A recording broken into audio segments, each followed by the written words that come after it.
And that means I think I'm just going to give it half an hour. Saying we've got 12.9. I remember filming this, I've got deja vu, we did it the last time. When I switched that on and off, it made a bit of a crackling noise, which could mean that maybe some water's got on the engine. Right. Can we get over there with a head sail maybe? Let me think about it. Probably isn't sensible to set off towards that fishing farm with a head sail if the wind's meant to change as well. And it has. So this is the beginning.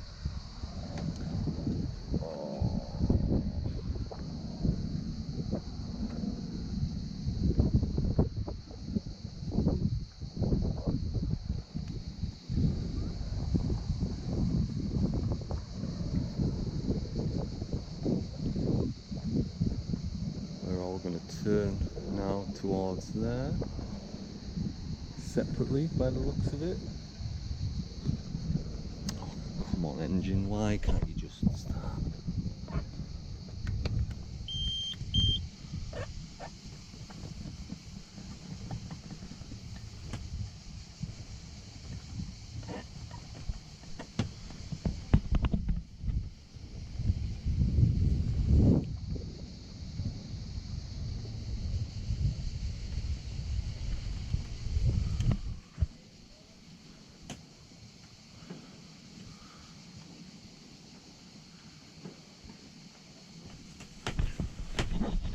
The voltage is like going up and down too, even though it's not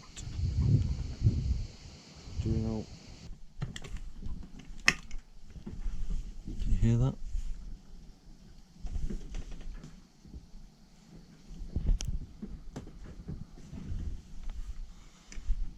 So I wonder if like water's got in there. If I turn it off, there's nothing else on.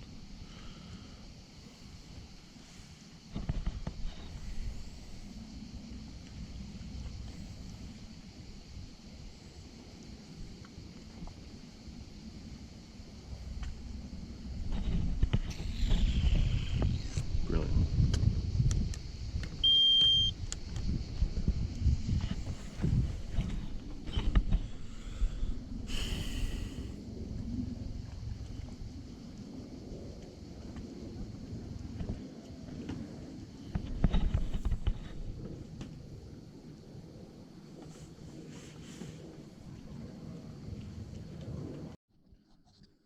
So there's a bad connection in there, I've just taken it off. I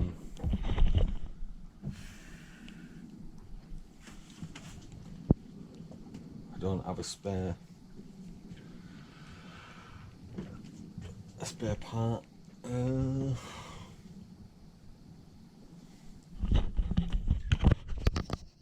It's all a bit scary now too, because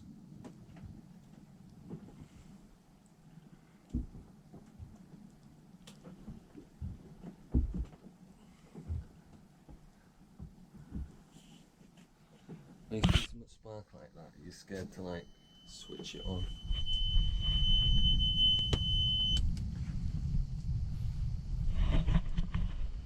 So, I'm 12 now, apparently.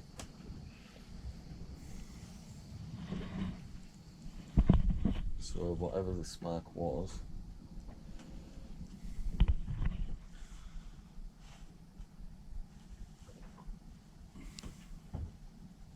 it's scary because it sparks somewhere where there's like probably some fuel and stuff.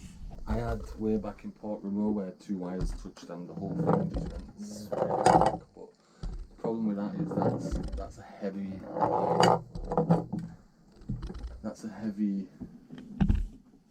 electrical part, you know. It won't be a little frazzle, it'll be a bang probably.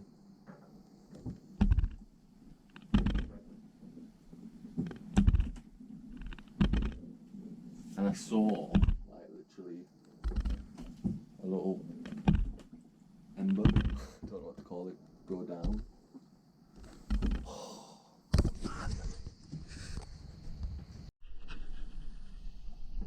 I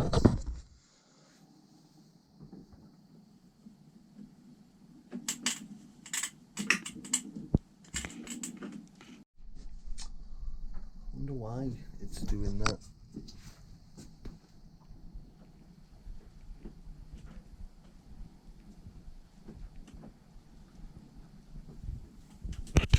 Right, no part of that is ideal. There's no point pretending otherwise. I think it obviously must have got wet.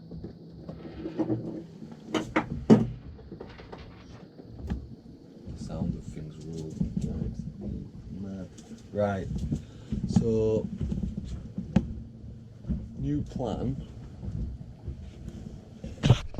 I often just see what other boats are doing, and if they look like they know what they're doing.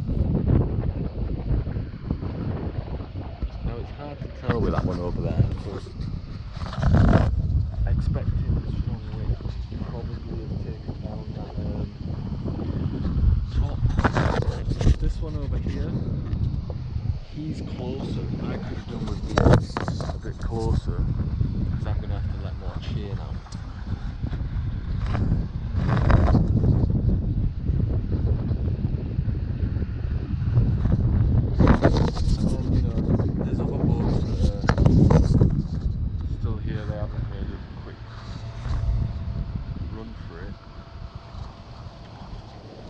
If the engine would start, I'd go over there behind the castle, because the wind, you know, you have some extra protection from that big fort that's over there, as opposed to just the trees and the rocks. But, you know, there's trees and rocks, and that should give some protection. Where's the wind coming from now? Right, maybe what I do is second anchor, so I'll show you what I've learned putting a second anchor down means, because I used to just think you had two anchors out and didn't really see how that would achieve anything, but I think it's not quite like that, and then we just try and hold this position. If I go, I guess I'm going into the sea. It'd be really hard to like sail and grab the mooring buoy. It's hard to grab it with the engine.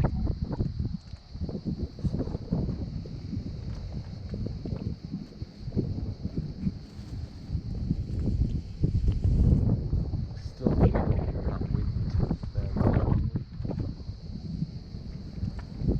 I don't know yet if it's in full swing. Problem is, if it's in full swing and it's a lot more than that, will we hold? I'm not sure, you know, that it's the wind that normally knocks me off. What I've found is I've been knocked off when the waves are coming from a certain direction too. I shouldn't get that much waves because there's not that much room in between me and them rocks. As I say, ideally I'd be a bit closer.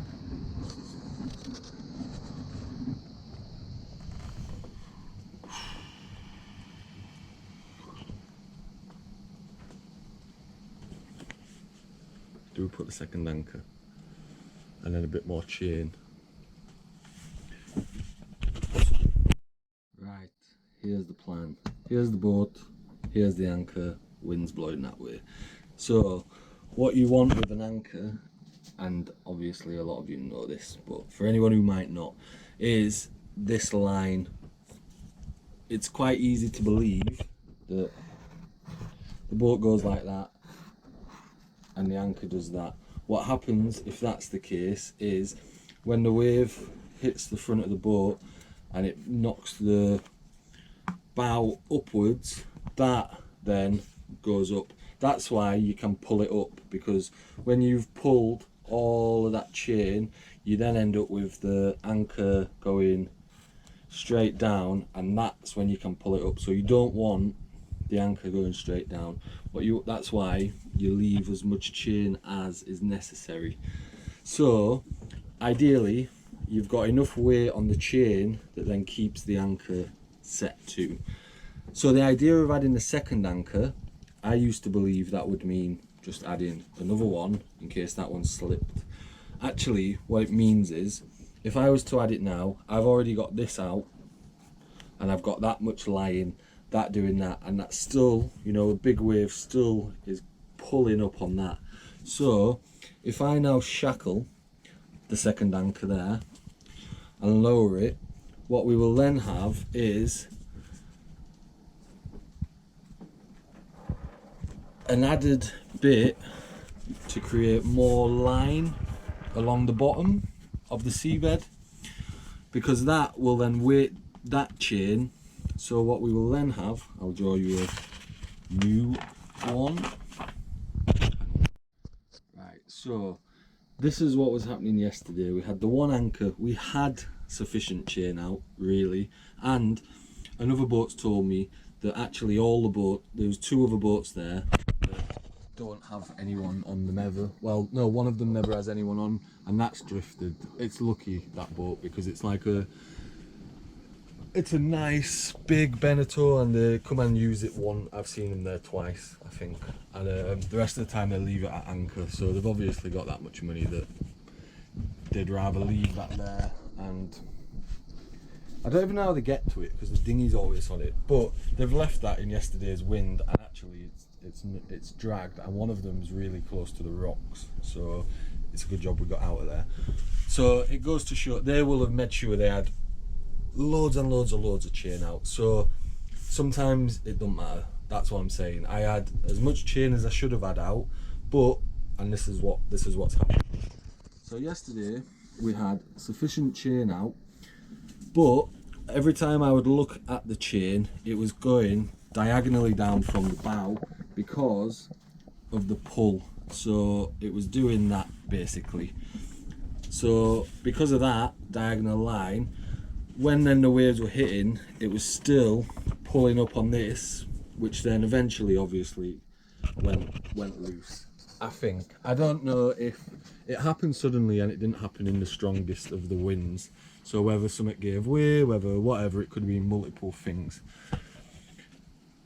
But as an extra precaution, this is what I was explaining about the second anchor. If we we shackle it and we let out this extra chain, maybe even a bit more, the weight of that should press that down a little bit better and prevent as much of that diagonal drag.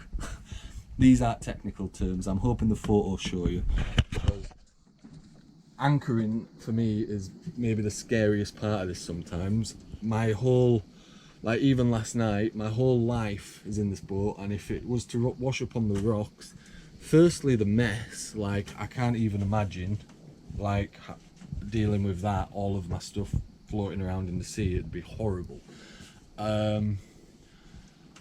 And yeah, you're not really covered for that. If the boat did that, I think I'd be covered maybe for the getting it pulled away, maybe, I'm not sure though. But only for the cost of it. I wouldn't, you know, I wouldn't come out with anything. I would obviously hope to grab my passport, a few bits from the boat, and then that would be that. They wouldn't, if it's gone on the rocks, the chances of salvaging it are very slim. So it's the scariest part. So putting this second anchor down now, will create a straighter line along the seabed, because all of that chain, that's weight as well. So not just, you imagine the weight of your anchor, and then that weight is what keeps you down. Obviously, as I say, when it's pulling diagonally, because the front of the boat actually in the wave turns to that, like, I'm not exaggerating, you can imagine when that happens, that chain pulls up there, but diagonally, so you can see already how much of the chain along the bottom you'd be losing.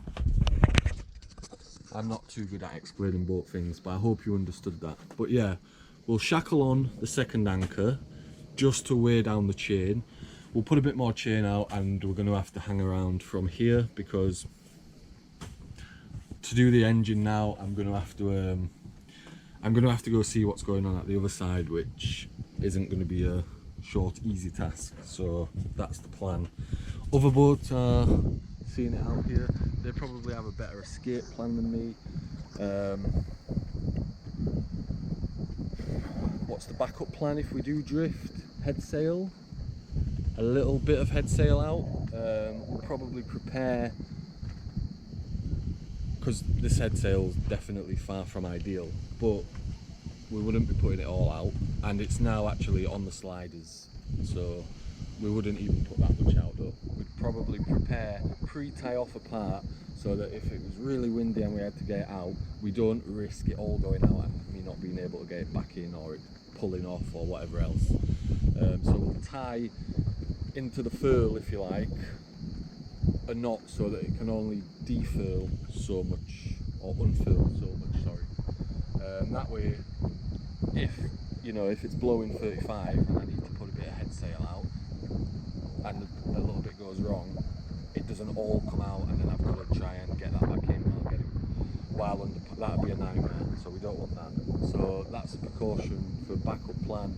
If the wind was coming from the west, where could we go? I guess we'd aim along there beyond Cannes. So it's actually southwest the wind, so it's coming that direction. So we're tucked in here at Ile de Margaret, roughly halfway in the island. So if we came loose, what we'd first try to do is put out a bit of head sail, because if we come loose, we're gonna drift in that direction. So what we'd do is we'd put a bit of head sail and try get to either end, so that's why it's not bad to be in the middle, and then we try reset. If we couldn't do that, we would go with a little bit of head sail across what will be that little opening there will be horrible, but once we got in back towards Fuel Summer, we would be protected in that little bit there. So that's the backup plan if it goes wrong. Ideally we'd have gone and got attached to the buoy. I can hear the wind, so it is happening. Windy says we're pretty much in it already.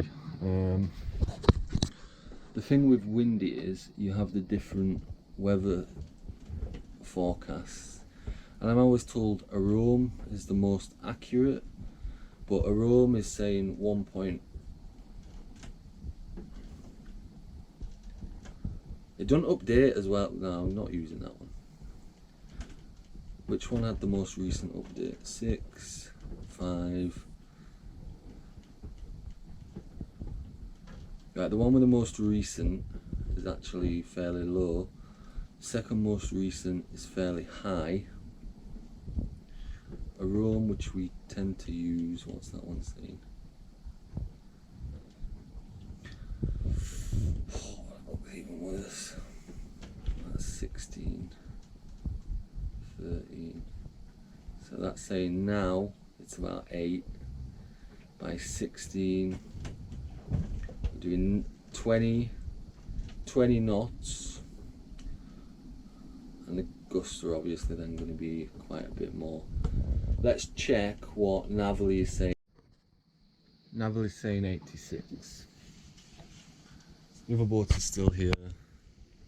Let's put that second anchor on and go with that. So all the chain out and the wind has been. So this is actually going to be a video probably called how to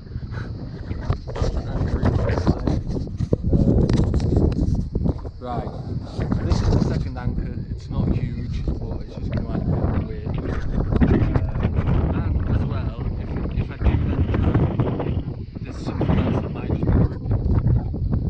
The problem with it is it's then a lot more to do if I do drag to get it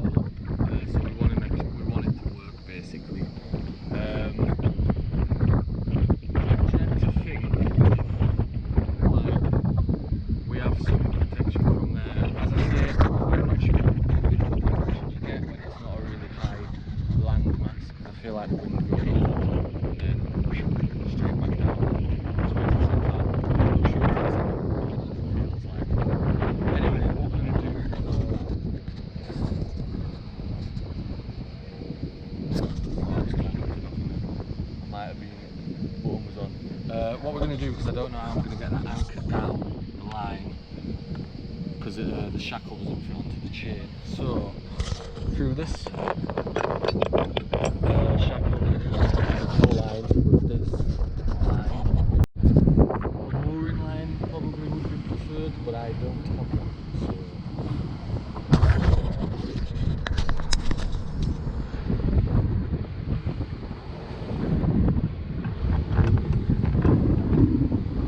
I tried the powerboat to just make the extra waves while I'm trying to anchor. Right, so bowline, nice and strong. Harder, the more tension there is on it, the more it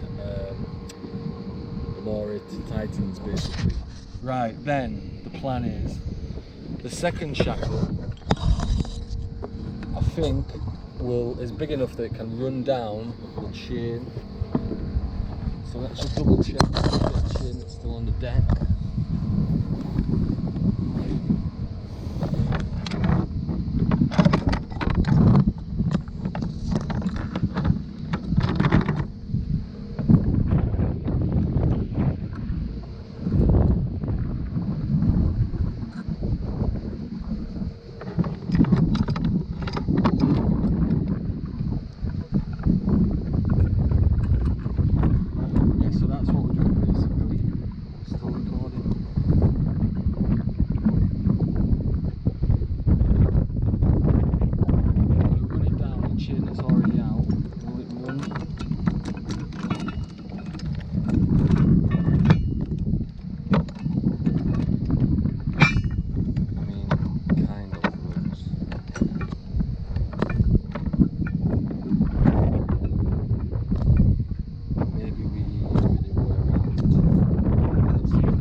Whether to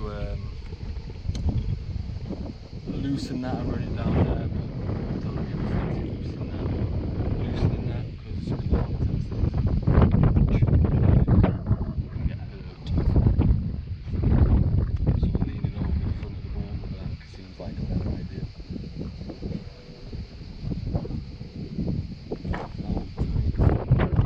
Yeah, the figure is pulled tight, so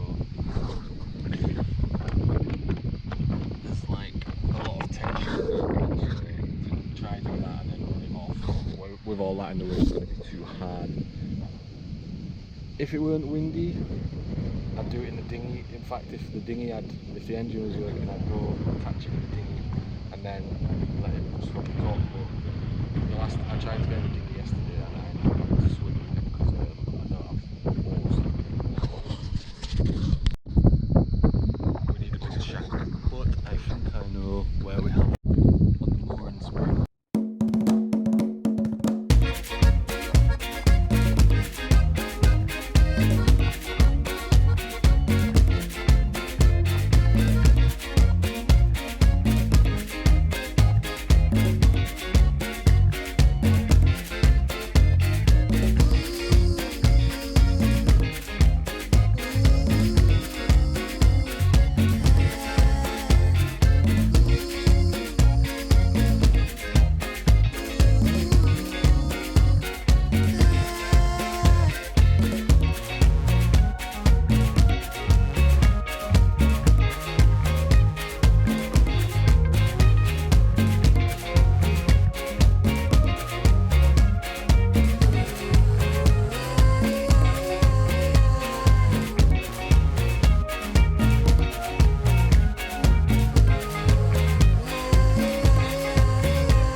shall we go have a look at it?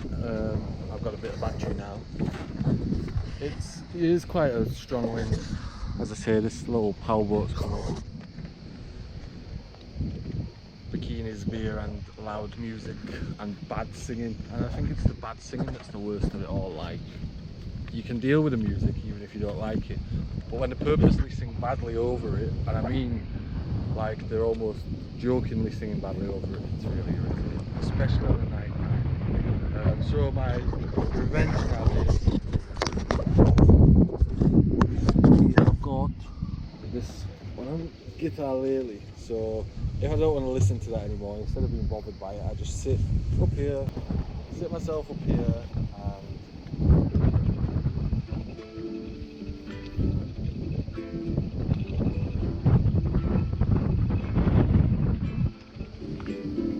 and I can't hear it, so that's my solution I found. I don't like getting in the water when it's windy, but I've been swimming. Yesterday actually I swam with the dinghy. Actually the waves are it's worth saying as well, I can see white caps out there, so obviously it's quite a way off, so I can't really see it well. I do need to buy some binoculars. I have like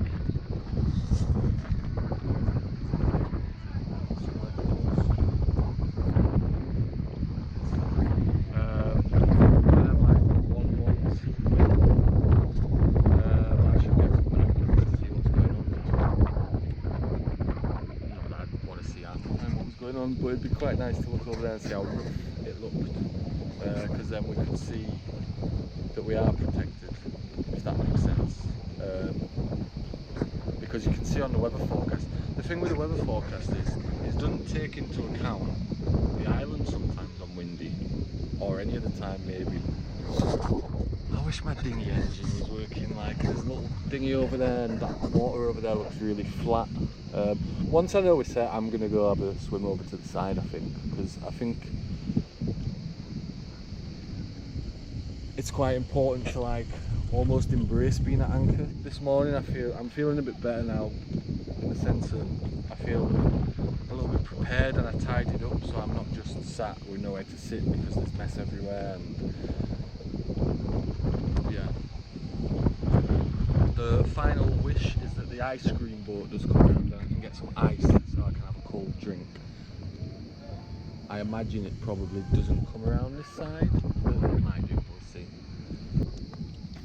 I can't remember the last time I heard the Pussycat Dolls. It's like taking me back to being 13 or something.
Right, so as you could tell, this might take some serious cropping, I can't see and my shorts are wet. The way the anchor, even though that second anchor ain't gone all the way down the chain, it's creating that. Even when there was a gust of wind when I was filming it, it wasn't doing that, it was making more of that. So in theory it works quite well. I think we're fairly set where we are. We're around about in the thick of it now, so you know it might get a little bit stronger, but the best thing to do now, I guess, is to kind of embrace it. And you know, if we sit around now like we're in 35 knots wind and don't really do anything, likewise if I try and think I don't want to get loads of stuff out and then something go wrong. So really, what I'm going to do is, it's Saturday. I'm hoping the ice cream boat's gonna pass by because could do with some ice, but I'm not holding my breath. But thinking of that, like sinking, running the line down the chain, I struggled to get something deep. So maybe what I should be doing is running a little sack of beers down or wines down the chain. They'll weigh a bit, and then will they actually? No, float. Probably a bad idea.